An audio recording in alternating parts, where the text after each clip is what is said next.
প্রায় ৮০ বছর পুরনো একটি ভবনে আমরা এই মুহূর্তে অবস্থান করছি। শহীদ ডাক্তার ফজলে রাব্বি ছাত্রাবাস এটি। গেল বছর পিডব্লিউডি কর্তৃক এই ভবনের চতুর্থ তলাটি পরিত্যক্ত ঘোষণা করা হয়েছে। পর্যাপ্ত আবাসন ব্যবস্থা না থাকায় এখনও এই ভবনটিতে প্রায় মৃত্যু ঝুঁকি নিয়ে বসবাস করছে ছাত্ররা। সেই চিত্রই আপনাদের সামনে আজ তুলে ধরব। ঢাকা মেডিকেল কলেজের আবাসন সংকট ও ঝুঁকিপূর্ণ ভবনের অভিযোগে নবাগত K-82 ব্যাচের ওরিয়েন্টেশন বর্জন করেছেন শিক্ষার্থীরা। অভিযোগের সত্যতা জানতে সময়ের আলোর ক্যামেরা রাজধানীর বকশীবাজারে অবস্থিত শহীদ ডাক্তার ফজলে রাব্বি ছাত্রাবাসে।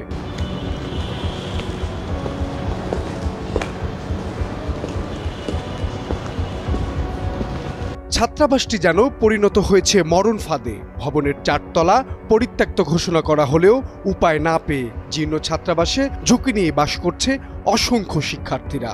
আমি সন্ধ্যার দিকে পড়ছিলাম, তখন হবে অ্যারাউন্ড 8টা to 8:30। তো সাডেনলি এখান থেকে প্রায় 1 ফুট লম্বা এবং 5 কেজি ওজনের একটা কংক্রিট একদম ঠিক আমার মাথার উপরেই পড়বে এমন অবস্থায় আমি খেয়াল করে সরে আসছি। অনেক বড় ছিল, যদি আমার মাথায় পড়তো তো এতক্ষণ আমি আইসিইউ থাকতাম। এই যে সেই খণ্ডটা এত বড় একটা বালতির সমান, সেদিন থেকে এটাই পড়ছিল আমার টেবিলের উপরে। ফরচুনেটলি আমি সরে গেছিলাম, তাই আমি বেঁচে আছি আজ পর্যন্ত। খুলে পড়েছে কক্ষ ও ছাদের পলেস্তারা। শিক্ষার্থীদের বিছানায় পড়ে আছে ইট বালুর আস্তর। পলেস্তারা খুলে বের হয়ে আছে বিম ও ছাদের রড। অনেক রুমের দেয়ালে ফাটল ধরেছে। দীর্ঘদিন ধরে রং না করায় দেয়ালে পড়েছে শ্যাওলা। এখন যে সমস্যাটা, এটা আসলে অনেক দিনের একটা অবহেলার ফসল আর কি। আর সমাধান যেটা, এটাও খুব তাড়াতাড়ি যে সম্ভব এমনটা না, এইটুকু আমরা বুঝি। তো এই যে আবাসন সংকট, এটার সবচেয়ে সহজ সমাধান এখন হচ্ছে বিকল্প আবাসনের ব্যবস্থা করা। স্যারদের পক্ষ থেকে যে খুব বেশি অবহেলা করা হচ্ছে এমন না, কিন্তু এইটা একটা লং প্রসেস আর কি। আবাসনের চরম সংকট, ঝুঁকিপূর্ণ ছাত্রাবাস ও ছাত্রীনিবাস এবং জরাজীর্ণ একাডেমিক ভবনের কারণে অনেকটাই অস্বস্তিতে শিক্ষার্থীরা। আচ্ছা, আপনারা লক্ষ্য করলেই দেখবেন যে এই যে এইখানে এটা দরজা আসলে শুধু চৌকাঠ আছে, বাট পাল্লা নাই। পাল্লা দুইটা দেখেন, দুদিকে খুলে পড়ে আর কি, ঠিক আছে? তো একটু ভিতরে আসলে আমি আরেকটু দেখাই। এখানে দেখেন যে নিচ থেকে যদি উপরের দিকে তাকান, দেখেন এখানে উপর থেকে যত কংক্রিট রড আছে সব খুলে খুলে পড়তেছে। এবং মজার বিষয় হচ্ছে, দেখেন জাস্ট ওয়াশরুমের উপরে, ঠিক আছে, যখন কেউ ওয়াশরুম ইউজ করবে আসলে সেই সময়েও দেখা যাবে এটা খসে পড়ে তার আসলে অনেক বড় একটা ক্ষতি হয়ে যেতে পারে, ঠিক আছে? আল্লাহর রহমত যে এরকম ক্ষতি এখন কারো হয়নি।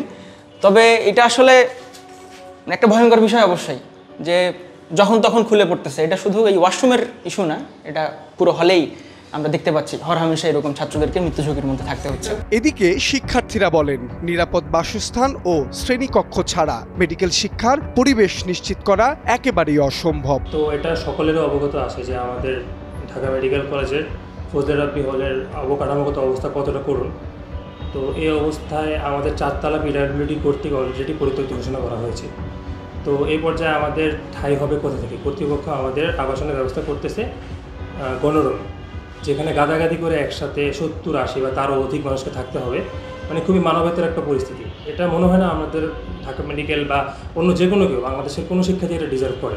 আবাসন সংকট আর তারপর ক্লাসের ভিতরে বিভিন্ন সমস্যা, এইসব সমস্যার কারণে সকলের ঐক্যমতের ভিত্তিতে এই সিদ্ধান্ত নেওয়া হয়েছে। এই অবস্থার পরিপ্রেক্ষিতে প্রতিবাদ হিসেবে ওরিয়েন্টেশন প্রোগ্রামে অনুপস্থিত থেকে তাদের দাবি তুলে ধরেন শিক্ষার্থীরা। দেখুন, আমাদের যে ওরিয়েন্টেশন বর্জনের যে সিদ্ধান্তটা ছিল, সেটা আমাদের ব্যাচের সবার ঐক্যমতের ভিত্তিতে হয়েছে। সেটা প্রমাণস্বরূপ আপনি দেখতে পাবেন যে আমাদের আজকে যে ওরিয়েন্টেশন প্রোগ্রাম ছিল, সেখানে প্রায় কেউই কিন্তু সেটা অ্যাটেন্ড করেনি, আমাদের সিদ্ধান্তের প্রতি ঐক্যমত পোষণ করেছে। আমরা যৌক্তিক যে দাবিগুলা কর্তৃপক্ষের কাছে পেশ করছি, সেগুলো যখন ওনারা ভালো মতো সেগুলোর সুষ্ঠু সমাধান দিবেন, তখনই আমরা আবার ক্লাসে ফিরে যেতে উদ্বুদ্ধ হব। পর্যাপ্ত আবাসন ব্যবস্থা না থাকায় ঢাকা মেডিকেল কলেজের 82 ব্যাচের শিক্ষার্থীরা তাদের নবীনবরণ বর্জন করেছে। কলেজ কর্তৃপক্ষর নানা ধরনের আশ্বাসে দেখা মেলেনি কোনো দৃশ্যমান উদ্যোগ। এই মৃত্যু ঝুঁকি নিয়েই বাস করছে অসংখ্য শিক্ষার্থীরা। কবে মিলবে উত্তরণ নেই তার সঠিক উত্তর। শহীদ ফজলে রাব্বি হল থেকে মাহবুব আলম শ্রাবণ, সময়ের আলো, ঢাকা।